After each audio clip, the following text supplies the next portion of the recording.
이현경 기자의 야구 멘토리입니다. 야구 멘토리입니다. 한화가 이번 스프링 캠프 때 되게 독특한 일들을 실험을 많이 했어요. 그러니까 한화가 최근 수년 사이에 여러 가지 많은 변화를 주기 위해서 노력을 하고 있는 중인데, 그 중에 하나가 이번 스프링 캠프에는 측정 장비들을 대거 도입을 합니다. 선수들의 어떤 움직임을 측정하기도 하고, 선수들이 던지는 어떤 공의 움직임, 방망이의 움직임, 이런 세밀한 부분들을 과거에는 눈으로 봤잖아요. 이 눈보다 더 뛰어난 능력을 가진 측정 장비들이 개발이 되면서 그동안은 눈으로 보지 못했던 것들을 찾아내기 시작을 합니다. 그런 과정들이 메이저리그에서 크게 성공을 했고, 한화가 그걸 많이 받아들인 거죠. 아니, 뇌파 측정은 왜 뇌파를 측정하는 거죠? 그게 어떻게 하는 거냐면, 원래는 보스턴 레드삭스에서 맨 처음 도입을 했어요. 당시 테오 앱스타인 단장이라고 되게 유명한, 이것저것 선수들의 퍼포먼스를 올리려는 여러 가지 실험들을 하다가 일종의 스타트업 같은 거죠. 그런 회사에서 발견한 반응 속도 측정? 그러니까 간단하게 말하면 게임이에요. 게임인데 어떤 게임이냐면 그냥 야구 게임입니다. 똑같아요. 여러분들도 그 핸드폰, 다 스마트폰에 있죠. 있어요. 스마트폰에서 U-HIT라는 프로그램을 검색하시면 됩니다. U-HIT라는 프로그램 검색해서 깔면 그냥 그게 바로 그 빗소보라는 측정 장치인데요. 그거는 실제로 투수가 던지는 공 모양 궤적을 그대로 보여줘요. 그리고 이 공이 스트라이크인지 아닌지를 판단해서 누르도록 되어 있습니다. 해보면 되게 어려워요. 공이 정말 빨라서 우리들이 테스트해 볼 수 있는 버전은 뭐 간단하지만, 실제로 이 돈을 많이 주고 사오게 되면 메이저리그 현역 투수들의 어떤 구종과 이런 것들을 다 입력을 해서 고를 수가 있어요. 커쇼 눌러놓고 커쇼 공을 볼 수도 있고, 유현진 누르면 유현진 공을 볼 수도 있는 이런 식의 공인데, 그걸 실제로 이제 타격을 하는 게 아니라 스트라이크 볼인지 아니면 칠 건지 말 건지를 결정하는 훈련을 합니다.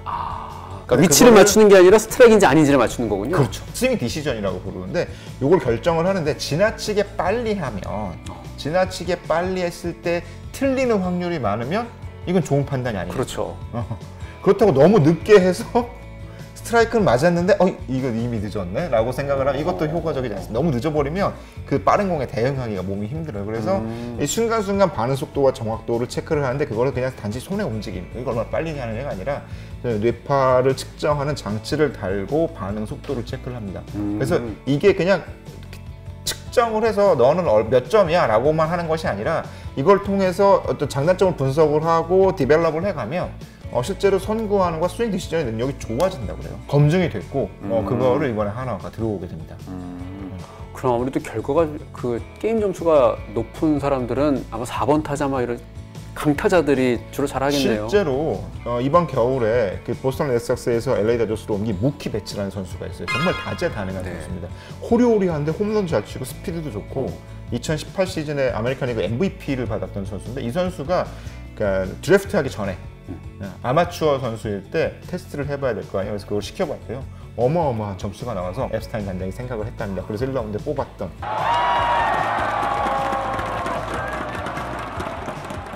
일단 측정 장비 중에 가장 유명한 건 트랙맨이라는 장비죠. 트랙맨은 미사일의 궤적을 추적하기 위한 레이더 기술.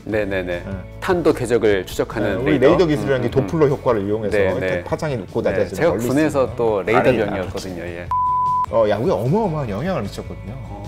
그렇죠. 음파를 써서 측정하는 거잖아요. 그러니까 그게 눈으로 볼 수 없던 것까지 측정을 하기 시작하는 거죠. 대표적인 게 그 트랙맨이라는 장비가 메이저리그의 스탯캐스트랑 결합을 하면서 어떤 걸 알 수 있게 됐냐면, 투수들이 던지는 공의 회전수라는 걸 알게 됐어요.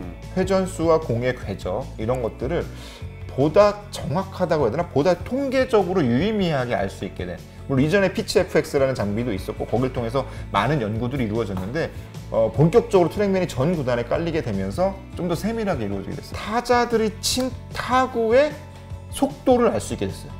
트랙맨 시스템으로요? 트랙맨 시스템으로.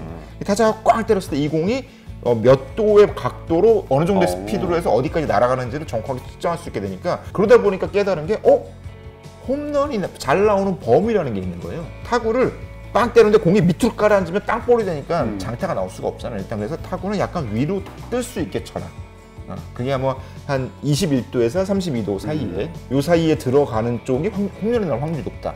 여기에 강하게 때려서 타구 속도가 90마일 이상, 아마 140km 이상에 나오면 홈런 갈 수 높다. 이런 것들을 알게 되면서 타자들의 훈련 방식이 완전히 바뀐 거죠. 이 정도 각도에 이 정도 스피드를 때릴 수 있는 스윙을 만들어야겠구나라고 생각을 하고, 메이저리그 홈런 숫자가 크게 늘어나기 시작합니다.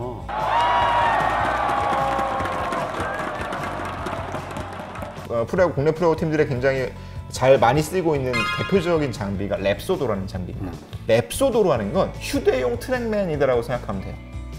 네. 트랙맨이라는 장비는 야구장에 이렇게 딱 하나 레이더 장치가 하나 있어서 야구장에서 움직이는 장비들을 레이더 방식을 통해서 수집을 하는 내용인데 랩소도는 이렇게 들고 다닐 수 있어요. 가방 같아요. 랩소도는 실시간으로 나오기 때문에 순간순간 피드백이 가능해. 너 지금 그 공이 어땠어? 딱 던지고 나는데 지금 잘 걸린 것 같아.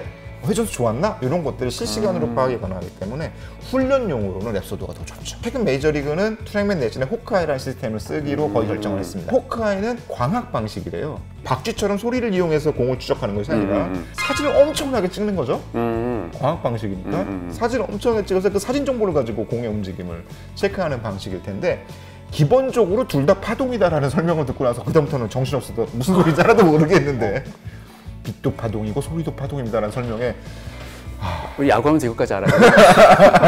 호크아이가 더 정확하게 캐치를 한다는 거죠? 그렇다고 알려져 있어요. 오일률이 더 적대요. 실제로 호크아이는 그 배구랑 테니스에서 많이 쓰입니다. 아웃인 판정할 때 테니스 경기 보면 선수가 어필하면 확인은 비디오 판독 같은 걸 하는데 비디오 판독할 때 정말 공이 이렇게 막 그 라인에 닿는 장면을 그림자로 보여주잖아요. 그게 호크아이 시스템이에요. 그 장비를 들여와서 카메라를 설치를 하고 그걸 통해서 좀 더 정확도를 높이겠다라고 했는데 실제로 메이저리그는 지금 측정할 수 있는 범위는 비슷할 텐데 호크아이 시스템이 조금 더 중계의 활용도를 높이는 데 좋다라는 평가를 내린 것 같아요. 판단을. 그런 세밀한 그 측정 장비들이 시청자들의 야구를 보는 눈도 바꿔 놓는 거죠.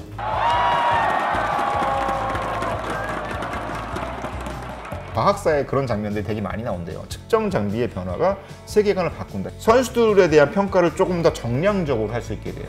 랩소도라는 걸 쓰고 있고 디서브라는 걸 쓰고 있고 에저트로닉 카메라라는 걸 써요. 이거는 정말 초슬로우 카메라. 그 투수가 던지는 모습을 보고 있으면 카메라를 딱 찍으면 진짜 이렇게 공이 이렇게 해서 손가락에서 이렇게 딱 떨어져 나가는 것까지 보인대요.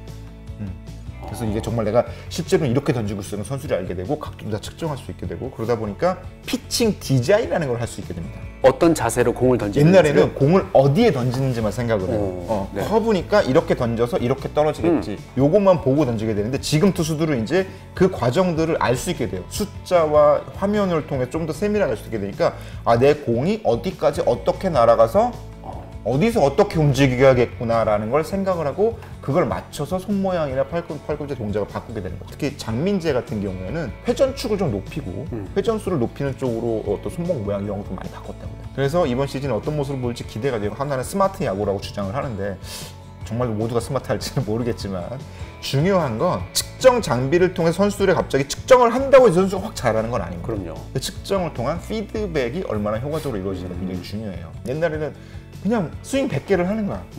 왜냐하면 양이 쌓으면 언젠가 질적인 변화가 이루어지니까. 그래서 무식한 무모한 훈련이 많았는데 지금은 효과적인 훈련을 할 수 있죠. 그냥 100번 하는 게 아니라 지금 했을 때 지금의 결과가 어땠는지 그럼 다음에 좀 더 바꿔서 이런 식의 훈련을 하는 것이 측정 장비를 도입하는 가장 중요한 이유예요.